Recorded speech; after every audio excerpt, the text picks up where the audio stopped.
So hey guys, what's up? Welcome back to our channel Grammarian Rivera, and this is the place where we can make writing fun, creative, and of course for today we are going to make it literally mouth-watering. Kasi ang usapan natin is food writing. So kung foodie ka or you are that one who loves to tell stories about food, so this video or this vlog is definitely para sa iyo, no? And ano ba kasi ang food writing? So, ito ay isang genre of creative nonfiction that blends storytelling with culinary experiences. So, hindi lang siya basta paglalarawan no, ng pagkain. It's also about connecting food with the emotions, with the memories, and even the culture. So, imagine natin no, na we are describing our favorite food or Filipino dish, kagaya ng sinigang. So, it's not just about saying na it's sour or maasim siya, but we have to share the story behind it, no? How it reminds our family dinners, mga rainy days, or even yung mga lazy Sundays kung saan kinakain natin yung sinigang, no? Guys, food writing is all about making our readers feel no what we are exactly experiencing. Parang ano din, they are tasting it with us. And the best part about food writing is how it uses yung mga tinatawag nating sensory details. Diba we have a separate video kung saan discuss natin yung mga sensory images doon, no? And those sensory details will help us bring the dish into life. Hindi lang siya yung how the food looks, how it smells, how it tastes, but even the feeling, no, kapag yun ay nasa mouth na natin. It's like we have to dig deeper to tell the story where the food is being the main character. So, kung tayo ay into writing, it's not just being informative, but we have to be emotionally engaging. Kasi ang food writing is a perfect genre para sa ating lahat, no? Whether it's a food review, ang gagawin natin is a personal story, or may pagka-cultural exploration, ang food writing, it helps us make the food more than just a sustenance. It turns it into an unforgettable experience. At iyon ang goal ng food writing. Okay? So pag-usapan naman natin ngayon yung characteristics ng isang food writing. No? So, ang una, we have the sensory description. So, ang sabi dito, we have to focus on the taste, the smell, the texture, and the appearance to evoke emotions and memories. So, tama naman dyan. No? Food writing is all about bringing the reader into the experience of eating. Parang taste test lang, ganon, di ba? Pero, through words, no? So, you really want to describe the food in a way that yung readers mo can almost taste it in their mouths. No? Parang they can also smell it, no? Kasi parang it wafts in the air, no? Also, na-imagine natin yung, or nila, yung texture mismo ng food. For example, imagine you're about to describe a freshly baked chocolate chip cookie. So, anong gagawin mo? Paano siya isulat, di ba? So, ang kailangan gawin is ganito, parang imagine this, your first bite of the cookie. It's soft in the middle, but with that crispy edge, di ba? It's warm, pwede sabihin, it's warm pa. Kaya when you break it in half, the melted chocolate just oozes out, making you want to take another bite. So the smell, it's like a hug from your mom's kitchen. Super comforting, and the sweet scent fills the whole room. So ganun yung mapapafeel natin dapat doon sa ating mga readers na dapat talagang na-imagine nila clearly, no? Ano yung food na iyon, gaano siya kasarap, gaano siya ka-crispy, gaano siya kalasa, di ba? Buhay na buhay dapat. Let's talk also about the personal stories. Ang sabi dito, we have to integrate personal experiences, family traditions, or cultural backgrounds related to food. Kasi guys, food writing is becoming more engaging when it's tied to personal stories or traditions nating mga tao on a certain place. No? When we want to share a little piece of our own life or a family recipe, so nakakadagdag yun ng depth to the food itself. For example, we might write about the first time na we ever had adobo, no, sa isang family gathering. Kasi sanay naman tayo, 'di ba, na pag handaan, hindi adobo yung hinahanda, 'di ba? So, you can see na I remember every Sunday afternoon, no, when I was younger, my lola would make her special adobo. The aroma would fill the house, and I knew it was time for lunch. What made it even better was that she always served it with steamed rice, and somehow every bite felt like a piece of her love wrapped in every flavor. No, every time I make adobo now, I feel like she's still in the kitchen with me, guiding me.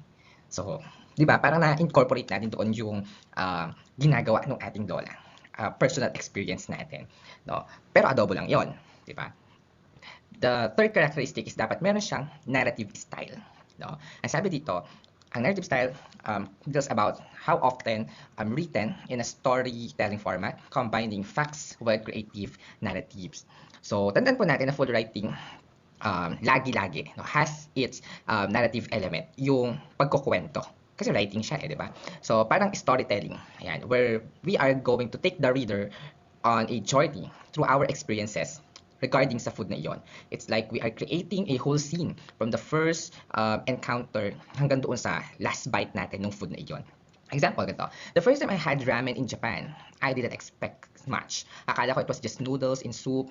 But as soon as I slurped that first bowl, no, everything changed. The broth was rich, creamy with a hint of umami, and the noodles, they were perfectly chewy, not like the instant noodles I had back home. I remember looking around the small, busy ramen shop, the hustle and the bustle of people around me, and thinking, this is what real ramen tastes like. So, ganon, di ba? Parang binibigyan natin sila ng isang setting kung saan ma-feel nila yung mga pangyayari. Pero ang bida pa rin, huwag natin kakalimutan, is the food. No? Yeah. And the last characteristic ng food writing is connection to place or to the people. As I did, the food writing often explores the connection between food, the culture, and the identity ng mga tao. No?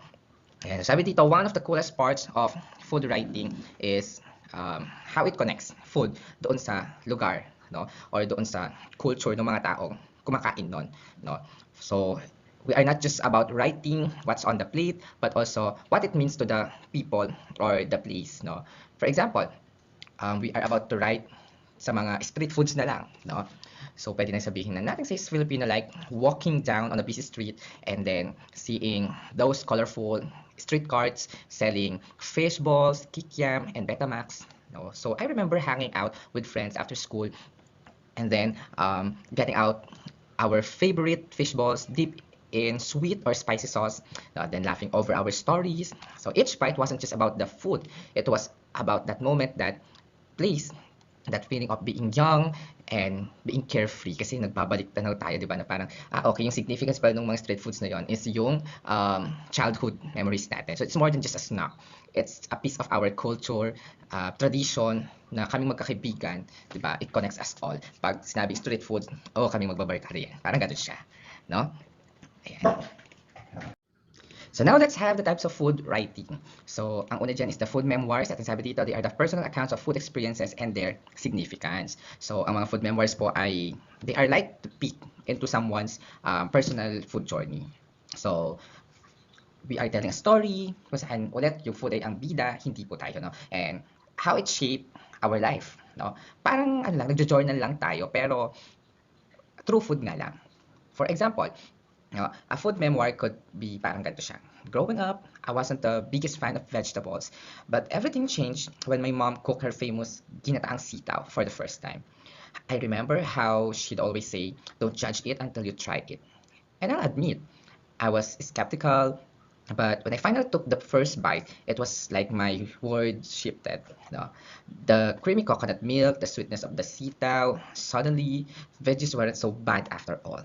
And that dish, more than just food, became a symbol of how I learned to appreciate the simple things in life, like family and patience. O di ba, nagkaroon siya ng bagong atake, di ba? Para pinakita natin doon yung how yung encounter natin doon sa mga food na ayaw natin, pero now kinakain na natin sila, di ba? So, personal experience mo ngayon kasi from the word memories, di ba? Food memoirs. The second type is food criticism. So, sabi dito, it's an objective analysis of food, trends, or restaurant openings. No? So, ang food criticism is parang, ayan, nagiging tayong judge of a cooking competition, but more sophisticated nga lang.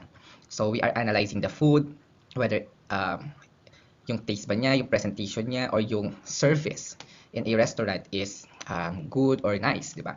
So, we have to be honest, syempre, pag gagawa tayo ng food criticism, we have to give our opinion with supported facts, no? For example, ganito, I recently visited a new Italian restaurant in the city, and I have to say, the pasta was a bit underwhelming, the spaghetti was cooked well, but the sauce lacked that depth of flavor I was expecting. No, it was little too watery, and I was hoping for a richer taste, especially since they're known for their marinara, no? The ambience was cozy, though, and the staff were super friendly. So it wasn't a complete miss naman. But they definitely need to step up their game in the kitchen. So, dun sa pagkakasabi na to, naging honest tayo. Hindi natin sasabihin na masarap kahit hindi naman masarap, di ba? Kagaya ng ibang mga food vloggers, tapos pagdating mo doon, maaano ka na lang. What I mean is parang na-scam ka, di ba? Kasi lahat sila dinudumog, pinupuntahan, sasabihin nila, mas sarap na sarap sila. Pero pag ikaw na magtitikman, hindi na pala siya ganun talaga. So tayo, we have to be real. We have to state kung ano talaga yung experience natin regarding sa food na yon or dun sa resto na yon. The third one is travel writing. Sabi dito, descriptions of culinary experiences from different locations around the world. So, ang travel writing po, ganito siya parang, ang food travel writing is like taking our readers on a food trip, around the world. So, we are not just describing the food, but we are also giving them the feel ng mismong place, ng culture, no, at saka yung mga tao doon who make it. For example, kung pupunta tayo ng Italy para sa kanilang pasta, siguro ganito yung nasusulat natin. The moment I landed in Rome, I knew I had to try their carbonara. So I found this tiny hole-in-the-wall restaurant in Trastevere, and as soon as the plate was placed in front of me, I could smell the smoky pancetta. One bite and I knew I'd never had carbonara like this back home. The creaminess of the egg, the sauce, the richness of the cheese, and the slight crunch of the pancetta. It was an explosion of flavors that made me feel like I was eating a piece of Rome itself. So, ayun. Medyo may pagka-exage nga siya, pero yun talaga kasi yung kailangan mong gawin. Nga travel writing ka, tsaka paano mahikayat yung ating mga readers if you are not doing that. So, pero at necessarily exaggerated siya, ibig sabihin hindi niya siya totoo. Di ba? Kasi based pa rin naman siya dun sa na-experience mo talaga. Pero ayun nga lang, kasi dinala mo sila kung dun sa lasa, kung saan ka naglakbay. No? Kagaya yun, dinala mo sila sa lasa ng Rome or Italy. Then let's have the recipe writing. Sabi dito, this is about sharing detailed recipes with context and the stories about the dish. So, ang recipe writing po is more than just instruction. Kasi given na yun, di ba, na ang recipe is about instruction, paano gawin, iluto yung isang food. No? Pero it's about sharing a dish story or bakit special yung food na iyon sa iyo. It's like we are guiding someone through our kitchen while we are cooking together. For example, today, I'm sharing a recipe of my lola's famous sinigang na baboy, and the dish always brings me back to childhood summers, no? When we'd sit around the table with the whole family, we laugh and talk while eating the sour and savory stew. So first, we have to boil the pork ribs in water until it's tender, then add the tomatoes, onions, and radish. And the secret to the perfect sinigang is adding the tamarind paste slowly, adjusting until it's just the right balance of sourness. Serve it with a side of steaming white rice and you've got comfort food at its best. So, ganon ang isang recipe writing. Meron pa rin siyang touch ng kwento, parang saan mo siya hinugot. Not just parang, magisa ka na, o ilagay mo na yung karne. Hindi siya ganon kasimple. Meron siyang backtrack. No? So, whether ang gagawin natin is personal story, food analysis, we are going to explore new places, or we are about to share a recipe, ang isang sigurado lang is food writing helps us to capture the emotions and experiences that comes with every dish. Ayun po. And ngayon naman, dito tayo sa mga tips in food writing. Ang una daw dyan is find a focus. Whether it's a dish, an ingredient, or a culinary experience, choose a specific topic. So, pag resulta tayo about food, it's important to find a clear focus. So, don't just write about food in general. Kahit ano namang mga writings yan, hindi maganda na parang napaka-broad ng ating tinutumbok. Be specific lagi, no? Pick a specific dish, ingredient, or experience to really dive deep into, no? Parang don't spread yourself into thin. Dapat meron lang tayo talagang parang gustong i-feature for this piece of writing. Example, let's say you're writing about Filipino breakfast. So instead of sabihin natin yung mga breakfast natin every single day, but di lang tayo mag-focus doon sa tosilog, no? Ganon. Yung parang meron siyang classic tapas, sinangag, and itlog, combo. Tapos, pwede tayong magsulat nun about paano yung element ng tosilog ay nakaka-connect sa every morning ng mga Pilipino. Yung tapa, yung crispy and slightly salty, yung may pagka-garlic na rice, and of course, yung fried egg na pinagsama-sama, di ba? So, it's a simple dish, but super rich naman siya sa culture at sa history, di ba? And may nostalgic siyang hatid, di ba? Kasi everyone knows what is silog. Also, we have to engage the senses. We have to describe the food, looks, the smells, the taste, and how it feels to immerse the reader. No? So, sa food writing kasi, it should make our readers feel the food. Whether na nagbabasa lang sila or kumakain talaga sila noon. kailangan ma-imagine nila yung lasa, yung amoy, yung texture, 'di ba, nung mismong food. We have to engage their senses para naman feel na feel nila. Ayun yung pinaka doon, goal. So example, when you bite into a fresh mango, it's like a burst of sunshine. The sweet, tangy juice runs down your chin, and the smooth, buttery texture just melts in your mouth. You can even smell the slight floral scent as you slice it, and that rich orange color just makes you crave it even more. It's not just fruit, it's summer in a bite. O, diba? Yung senses natin parang ayun nga, may mga metaphors tayo, similes, hyperboles na ginagamit. So, in writing, ano pa mang writing yan, talagang ginagamit natin mga figures of speech and mga idioms.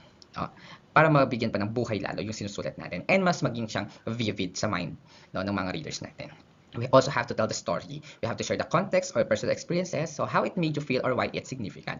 Ayun yung need natin iparamdam din sa mga readers natin. Kasi we all know naman, people love stories and food is full of them. Ang bawat stories, yung food ang isa sa pinakamagandang ikwento. Whether it's about a dish, origin, or a memory tied to food. Storytelling makes our writing come alive. We have to share bakit yung food na yun is napaka-special sa atin or doon sa kultura kung saan man natin nakita yung food na iyon. Example, I remember the first time I had lechon at a family party. It was my first time in the Philippines and my relatives made sure I tried it right away. As they say, the whole roasted pig in front of me, I was like, wow, this is the real deal. The crispy skin, the tender meat. It was everything I imagined it would be. Every bite was a celebration of culture, tradition, and family. It wasn't just food. It was an experience that connected me to my roots. So, ganon. Kasi, yung lechon nga na yun is yung first na hinapag, diba, during gathering nila, ng family nila. So, meron naman siya ulit na experience, meron naman siya ulit parang connection, na napakalalim doon sa mismong sumulat. At syempre, makaka-relate yung mga nagbabasa kasi not all of them were able to have lechon tuwing gatherings. And yung iba naman, they really love lechon, diba? Alam nila yung lutong ng balat, diba?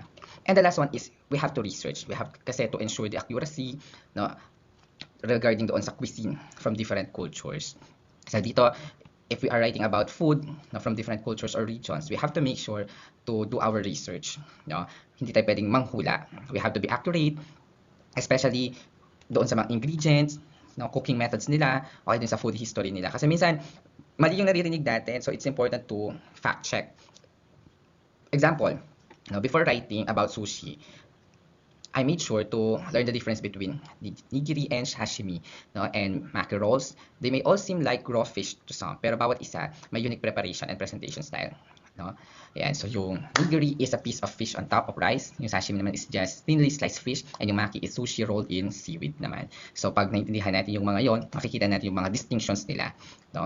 And important lahat ng yon, lalo na when we are discussing the subtle art ng sushi making in Japan.